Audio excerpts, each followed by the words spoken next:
Hi, everybody. So, some really nice stories about self-reflection. And I want to say I'm kind of a kindred spirit with Jose. He's disappeared now. But I lost 80 pounds about 10 years ago, able to keep it off. So I also was a cheerleader for Jose on the sidelines. Jose, go, go. I want to talk about something this evening. We've heard a lot about self-reflection and other things. I'm actually going to talk about something perhaps you've heard of, lean manufacturing. Anybody here is in manufacturing? Yes, few people. Okay. Well, it's a little bit of a story I'd like to share. I got a lot of learning out of it, and the topic of my talk is about your consultant doesn't have the answer. Should have a clicker here somewhere. Oh, here it is. I'm sorry. John, hogging the clicker. All right. So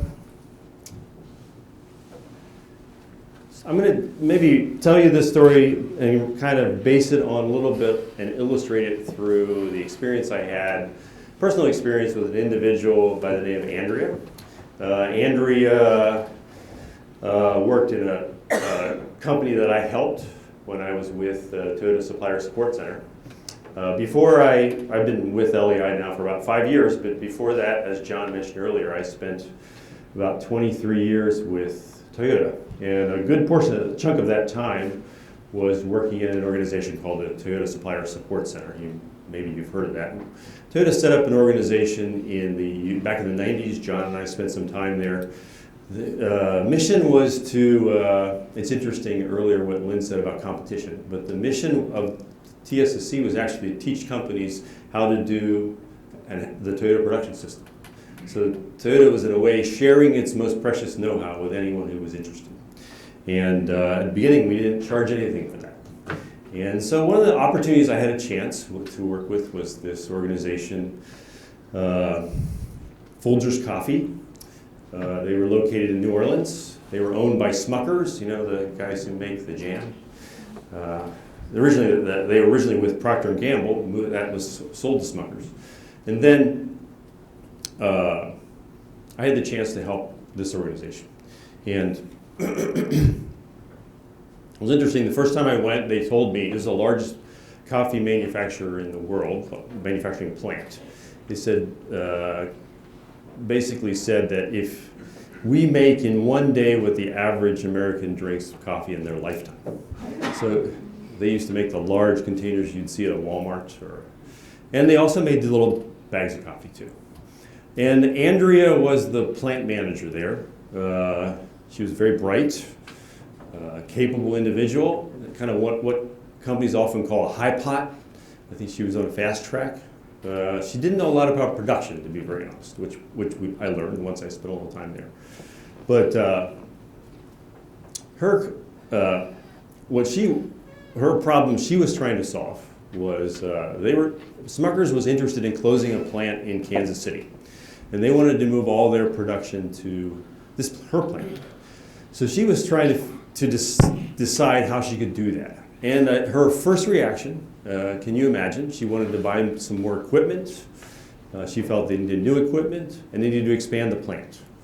So the first day we were there, I spent actually a full day with her kind of looking at her plant and talking to her about their current production. And what we learned was that the capacity of her plant, something we call operation availability, which is the ability for you to make, for the kind of equipment to run when you want it to run, was about 60% to make bags of coffee.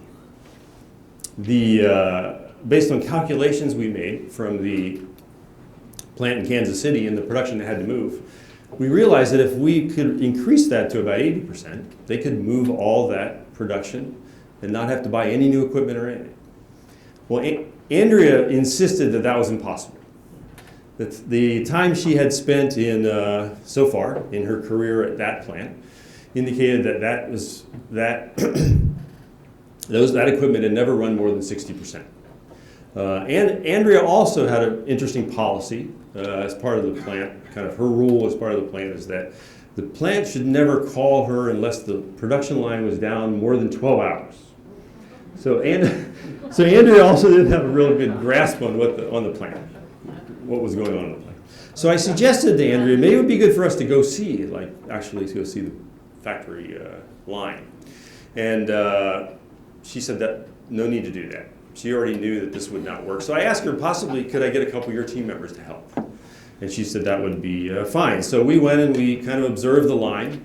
I don't know if anybody's ever seen a coffee line. It's kind of interesting to see one run. Big vat of coffee pours ground coffee into a little, you've seen the 10-ounce bags in stores. Those fill up, they get sealed. They would run through and go through a machine called a case erector, which is a weird kind of machine. It actually is a machine that erects a box, a cardboard box. And then 6 bags of coffee would get put in that box and it would get sent off to the customer. So after a couple days of observation, we realized that the case erector, this funny thing, this funny part of the machine, the line, was the problem. And it kept shutting down. And through more and more observation, we realized that one of the main reasons that happened is boxes would, for example, this is just one example, but boxes would come from suppliers and on big, big containers. They'd be kind of bound very tightly by the supplier. So the boxes would get deformed, and when they try to go through that case erector machine to make the box, it would get stuck in the machine. So that's one example of what we found in just like 2 days of observation. So so they kind of worked with the supplier and fixed that problem. At the end of the week, we had a lot of other observations, but at the end of the week, team members called Andrea down to the floor. And Andrea actually was pretty shocked, and in a good way. And I think this made a big change to Andrea's perspective. And she decided to spend a little more time on the floor.